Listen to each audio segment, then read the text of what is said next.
Hello, everyone, and welcome to this episode of the Self Improvement Project.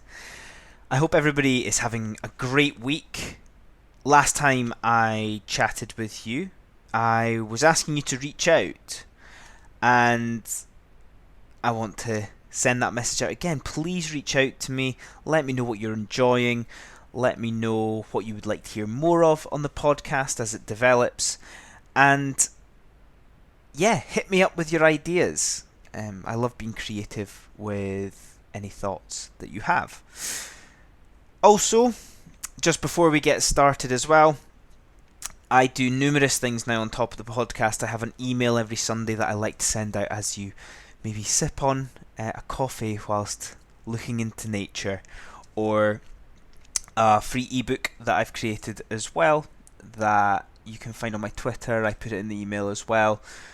Just a short document touching on 5 simple ways that you can improve yourself and your life. So, I hope you get stuck into one of those, enjoy the content, and try and mix it up as well. And today's episode is inspired initially by a photo/quote that I saw and elaborated my thinking on it. And I've named this episode The Tipping Point, as I will enlighten you shortly on it. However, I would first like to share with you the inspiration that I took. Now, Matt Haig is an author. He talks about dealing with anxiety, and I really like his simple approach to life. And I believe he has a new book coming out, it might be out by the time you hear this, called The Comfort Book, that he wrote during lockdown.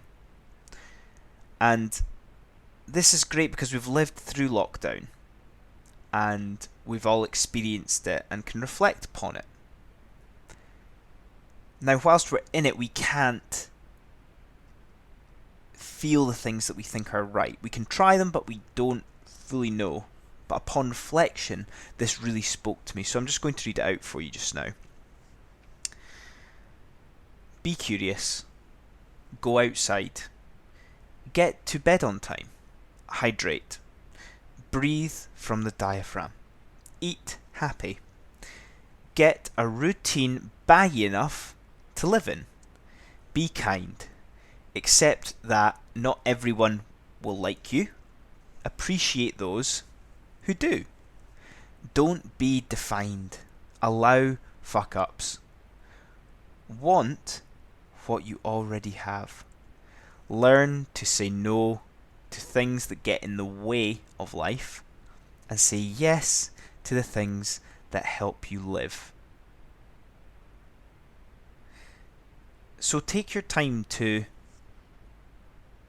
digest that paragraph as such of meaningful, reflective advice. Now, obviously this is lockdown related, but why does this not apply to our life as a whole? The simplicity of life that we should not sacrifice.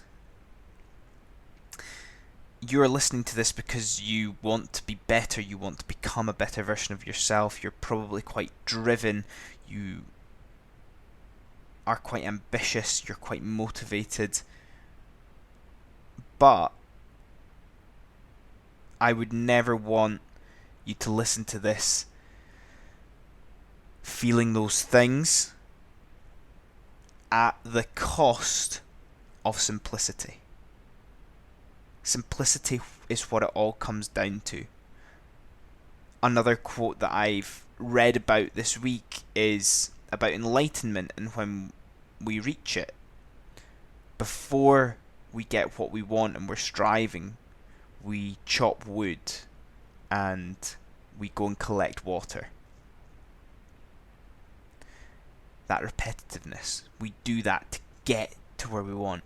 But after enlightenment, all we want to do is chop wood and go and collect water. It's a nice symbol to look at how life should be. And to begin this episode today with the tipping point, I want you to picture almost a bell curve where we're flat at the start and we go up, back down and flatten off. So I'm going to start here, going flat.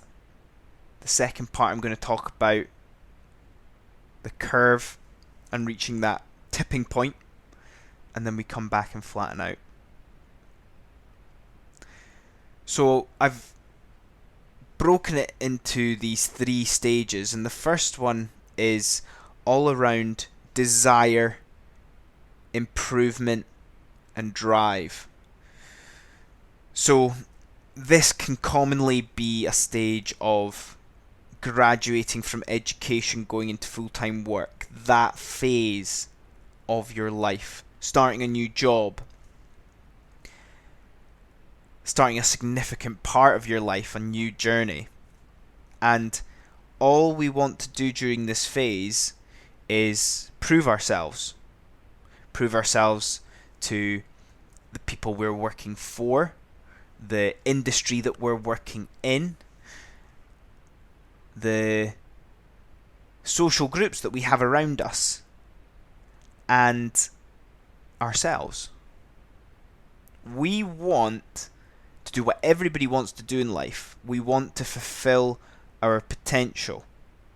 We don't want to waste it. We think about the sacrifice that we have to make if we want to be great, and motivate ourselves and G ourselves up to, will it all be worth it? We want to have impact on that industry. We want to be remembered. We want to make change. We want to find justice for what we believe in and be that person who ignites that change. But it's insecurity. Am I good enough? Am I doing the right thing? If I sacrifice all these things in life, it'll make it worth it because I'm worth that. I am worth something, and I will always have that. Nobody can ever take that away from me. It's insecurity and uncertainty of our true purpose in life. Is this what I was destined to do? What if I get this wrong? I must work as hard as possible. Otherwise, if I'm wrong, I can't live with myself. There's also that expectation of life upon us at this stage.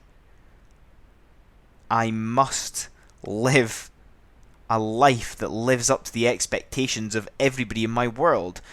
My parents, I need to live up to their expectations.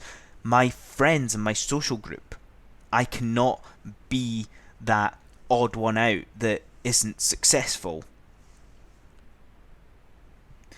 So this is the first stage that I'm describing to you. All these things that we go through, that desire for improvement, that drive that we have.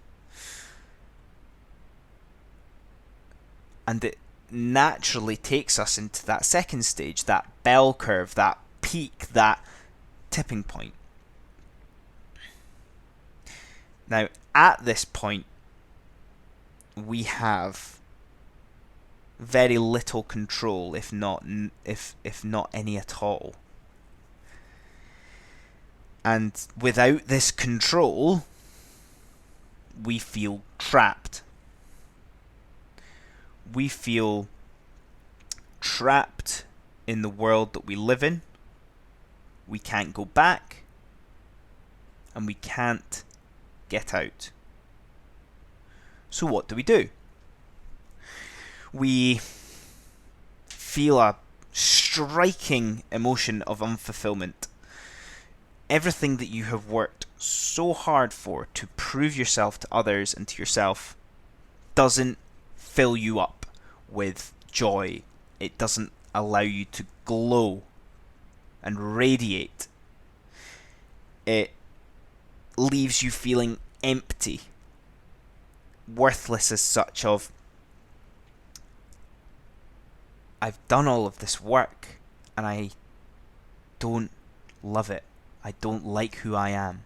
I don't like what I've done. It can turn into anger and rage at the entire situation. Why was I so stupid? Why have I done this? Why is everything so wrong with the industry that I'm in, etc.? There's an element of meaningless or meaninglessness. What's the point? Is this it?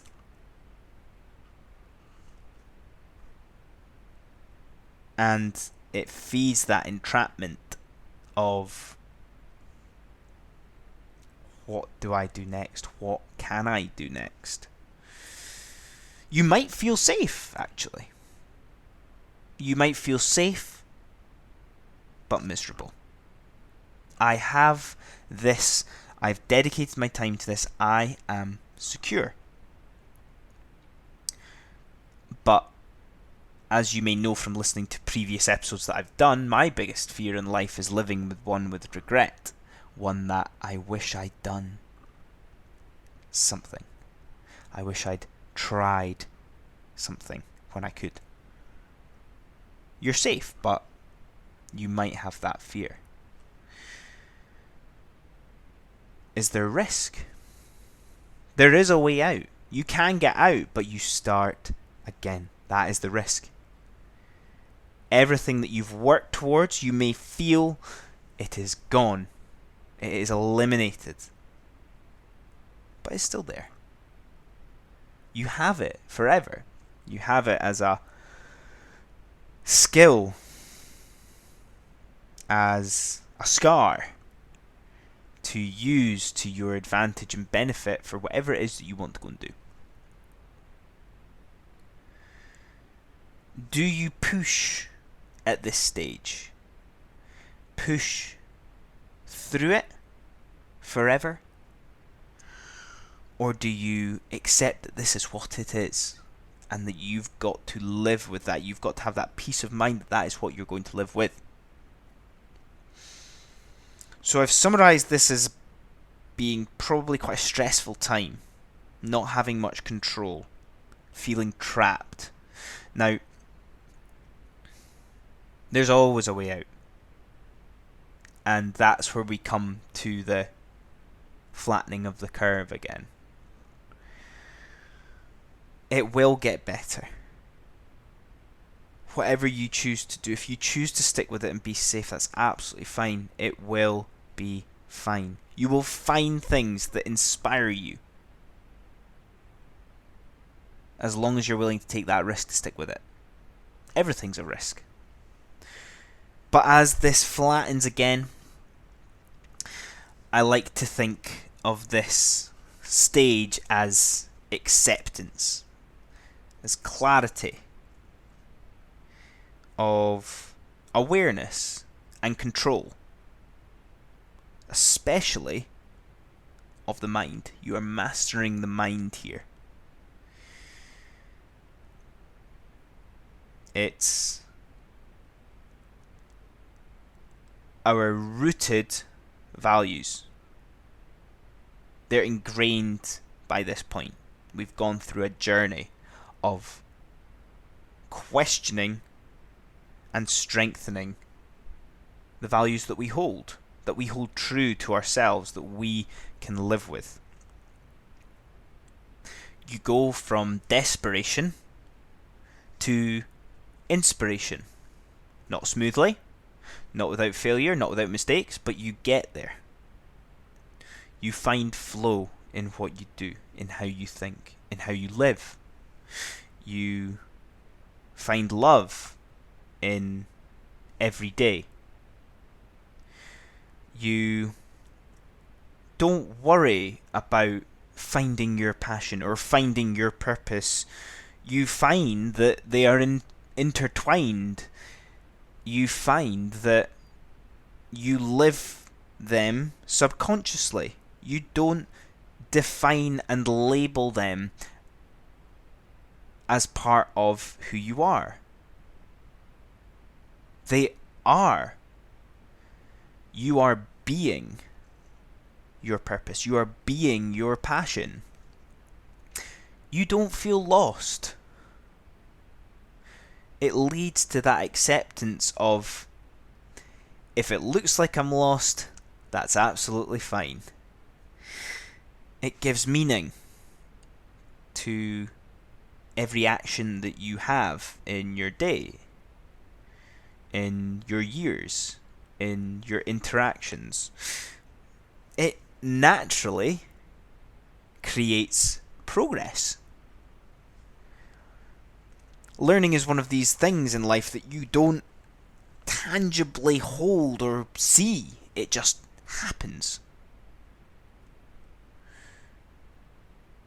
It gives us enjoyment. It allows us to truly enjoy certain moments, certain things, with no expectations. It gives us engagement in tiny little things that may not be for people who don't live presently, but you do. And it gives us simplicity. That simplicity I touched on at the start, that we don't want to sacrifice, but also, as Matt Haig put so eloquently,